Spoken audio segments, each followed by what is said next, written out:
Hi Neil. Okay. Could be the two of us. Office today. Sorry? You are on your office. Yeah. I'm in most days now. We got. Oh. Let's see if it's only two of us. If there's only two of us, it's not worth doing. Hopefully there'll be a couple more. Some people have problems getting breakout rooms, but we'll see how it goes. I saw Phil the other day. He said things are going well.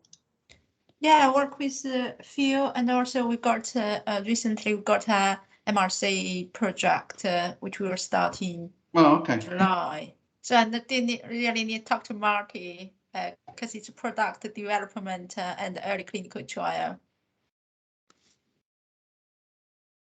Let's see who else joins us.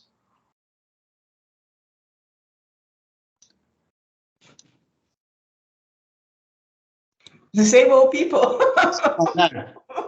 Is that enough for a party, Ying? Yes. Should we Absolutely. I think so. We only got 15 minutes. So yeah. And Kaya was very impressed by your sensors on the arthritis talk by the Elaine. Yeah. Is it kind of motion? What sort of sensors are they? Are they kind of I mean, how, what's the platform? What's the? And we're going to use IMU. So it's combines the treatment which is come from the functional electric stimulation for pain relief rehabilitation. Then we're going to use IMU, but in a very kind of invisible form embedded into clothing, leggy type of clothing. Yeah, we did some initial work.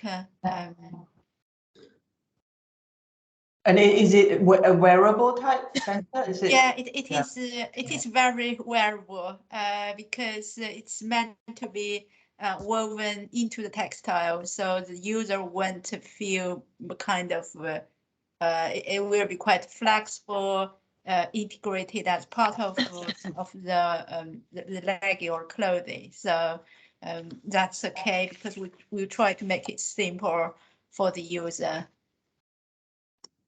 We can catch up later. Talk about it. Yeah. And sorry. So I mean, it's a small group, so we have a couple of minutes. So I suppose Muhammad, you have joined. Karen, you also have joined. So we know Kai from Elaine's presentation. Muhammad, do you want to tell us a little bit more about what you do? And Karen. Sure. Hi, everyone. Good to be in this room. I'm Muhammad, lecturer at the ECS Southampton, and my background is in artificial intelligence, and I've done some soft robotics as well. And I'm happy that I'm in this room. Kai, just a quick bit. As soon as you mentioned IMUs, I've spent 25 years working with IMUs in terms of accelerometers, magnetometers, and gyros. I know your company, so yeah.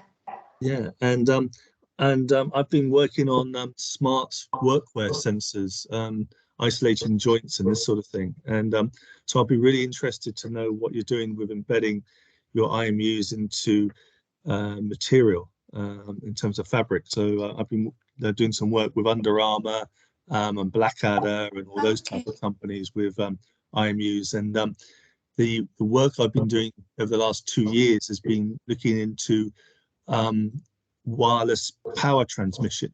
So once you've got an IMU embedded into fabric, the issue is how do you get power into it? So I looked at kinetic charging, thermo charging, and lots of other charging. But at the end of the day, the best method in the short term is actually to use a 100 milliamp hour battery, but then how do you charge it? So because of my background from the GSM world, I teamed up with some people many years ago using 934 megahertz, and that's a frequency you can actually use radio transmission over 3 meters, and I can get 20 milliamps charging So you can use radio-based charging to charge up clothing without actually having to plug anything in. So I'd like to maybe talk to you about your IMUs in clothing. Yeah, that will be really interesting because we want to include those management functions even when people are not using the functional electric stimulation, which is more kind of power hungry. So yeah, if we could work out either wireless or any way can make the charge easier, I think that will be really useful. Yeah, we will send a meeting invitation request afterwards. Okay, all right, interesting. Hi, Dave and Karen. You maybe introduce. We've got Mohammed to say what he does. Where are you? Yeah, so I guess I've kind of gate crashed this whole meeting because I'm not an engineer or a medic. So I'm a veterinary surgeon. But I work in the bone and joint research group. So I'm just kind of trying to network and work out what I'm going to do in my life in a year's time when I finish my PhD. So yeah, that was basically. But I guess I'm kind of interested, obviously, mostly in orthopedics and orthopedic research, translational medicine. The use of the project that I'm employed on is the using of animal models to heal fractures. But it was just really. There's also people in our group that have worked on like AI, machine learning to predict outcomes to reduce animal use and things like that. So, but I just thought it'd be interesting to come and listen and see what other things are going on in engineering and in other areas of medical devices, because that might be an area that I'm quite interested in getting into and doing more business stuff than veterinary stuff. So yeah, so that's it. Yeah. Cool. Karen, I've had a lot of discussions with vets, particularly those that deal with big animals like horses. Yeah, I was an equine vet, for 10 years. Yeah. Putting things on horses and humans. Yeah, definitely. Yeah, I guess in the equine world, I worked out for 10 years, but we did a lot of lameness locator work and all that sort of stuff. And then there's all the telemetry and mobile telemetry for heart conditions and things like that, like less invasive remote monitoring of things. So yeah, definitely it is a big field in veterinary as well. So it'd be nice to try and work in a business that crosses over and stays in the research side of things. But that's what I used to do, drive around vaccinating horses, and now it's more computer work. So yeah, that's it. And Kai, is your sensor able to sense contractions? I'm thinking about pregnant women. Martin will know why I'm interested. I didn't do that myself, but I know the sensor eTextile can sense the contract. They can sense the movement of the baby, but I don't know whether the contraction is it need a much more sensitive one. But it's worth to explore. Yeah. And it can detect baby movements, can it? Yeah, in the company we work in, we know, yeah, they use some sensing young kind of pedo electric functional young. So I know it is doable, but I don't know how different there are between that kind of movement compared to contraction. Yeah. Okay. Yeah. This is. That's interesting. I have a look. It might be interesting, Ying, if we try the capaciplector on that, because that'll measure the force and the displacement. So we've never done it, but it'd be interesting to have a look at that. Yeah. Should be able to, depending on where it's located.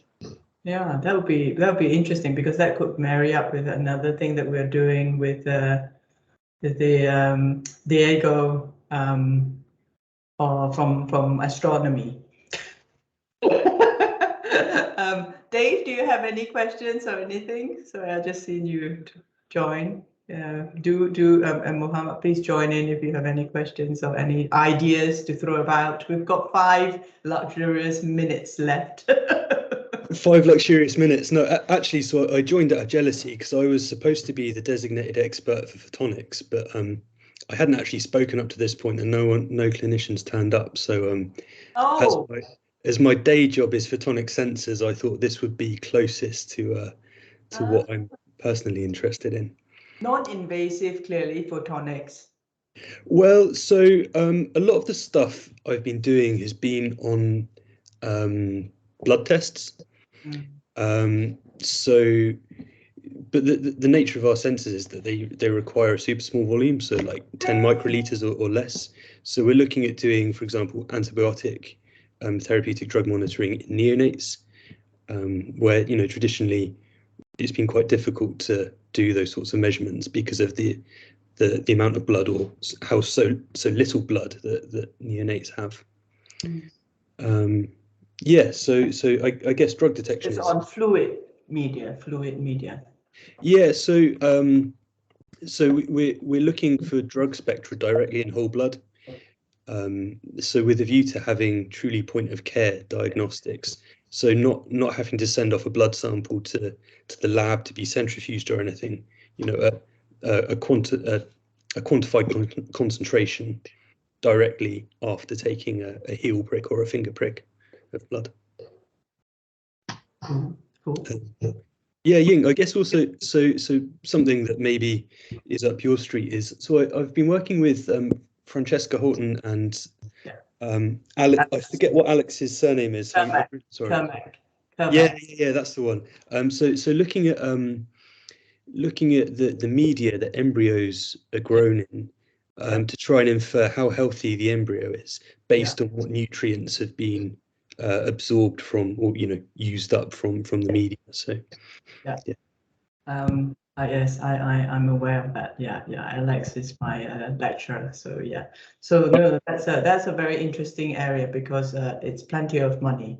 The industry is huge. But you're not aware of anything that looked into. I'm just thinking, we've got loads of frozen embryos, imaging of the embryos, but not really 2D as such, but really more sort of a 3D type to pick out chromosomes even. I mean, is that technology there kind of yet, or is it still not? Honestly, I'm not the right person to ask, because so in photonics we deal with confined light, which traditionally excludes microscopy.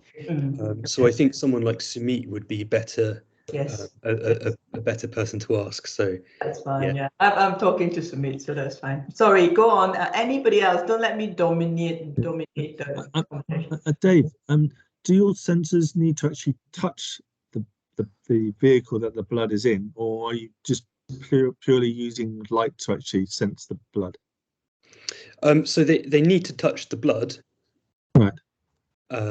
So we're either we're at the moment just using blood that's been drawn in a regular 5 ml tube, or something like that. I'm also quite interested in if we can look at the level of anesthetics from patients during surgery. So where those sorts of patients would typically be cannulated, that's quite a ready source of blood. So just if we could take off 10 microliters every 5 minutes or something, just to see how they're responding to the drug levels. Interesting. It's just I've got a number of projects using urine, and I'm looking to detect blood in urine, but without touching the urine. Without touching it, so I don't really understand. Like, so from a distance, do you mean like a remote? Well, no, if you imagine urine flowing down a tube, at the moment I'm looking to use a Doppler chip to detect platelets in the urine, but ideally I want to be able to detect hemoglobin in the urine through a non-contact method, because as soon as you start to touch the biological fluid, you then either got to clean the sensor or throw it away. But by detecting a fluid flowing down a tube, then the sensor and the electronics can be reused patient to patient. So the idea is, if you imagine a fluid flowing down a tube, then the sensing mechanism can be reused. So I'm working on a couple of projects on non-contact methodologies for diagnosing things passing in front of it, if that makes sense. Maybe also Sumit. It may be also Sumit, right? Dave, Sumit has. Yeah, but that's also, you could potentially treat that as a flow cytometry problem. That's true. Yeah. Which would then fall under photonics again. Martin, I don't know off the top of my head, but I'll have a think and get back to you if that's all right. Yeah, because at the moment, as I say, I'm playing around with Doppler chips, but blood platelets are okay, but not ideal. But it's better than nothing. but that's as far as my sensing knowledge goes, I'm afraid. So I'm not a specialist like you are in that area. So. Well, everybody's got emails. We will be sharing the emails for people anyway. So I think we've been prompted to go back now. So let's go back to the main room. Okay.